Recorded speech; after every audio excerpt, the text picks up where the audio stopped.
Nanginginig naman ang buong katawan ni Lainey dahil hindi pa stable ang kanyang infection markers at dahil sa kondisyon ni Lainey, kaya nagawang makatakas ni Doc Ivan. Nagkainitan naman sina Dado at Liam sa isa't isa dahil sinisi pa rin ni Dado kay Liam ang pagkamatay na kanyang kapatid.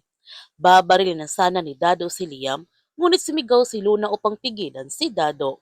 At sa pagkakataon na ito, nahuli nga si Luna, pero gumawa ng paraan si Finn upang makatakas sila. Nilabanan nila si Roman, kaya nagkagulo na nga ito. Nakahanap ng pagkakataon si Luna, Joy at Happy na makatakas, ngunit sinundan naman sila ni Roman. Sumugod naman si Olsen kay Dado dahil nasa panganib ang buhay ni Liam. Nung nagtutuos na sina Olsen at Dado sa isa't isa, agad naman sinundan ni Liam sina Luna upang iligtas sila. Nagawa naman ni Dado na pantumbahin si Olsen dahil wala na itong lakas na makipaglaban at binugbog niya ito ng husto si Olsen at pati si Ice nahuli rin ito. Sa paghahanap ni Liam nila Luna, nagkasalubong naman sila sa daan ni Gwen at sobrang nagulat si Liam na buhay pala ito. Nagkaroon din sila ng matinding pagtutuos sa isa't isa. Babarilin na sana ni Gwen si Liam, buti na lamang dumating si Doc Ivan at hinampas niya si Gwen. Samantala, nakagawa naman ng paraan sina Luna upang hindi sila makita ng mga hostage taking.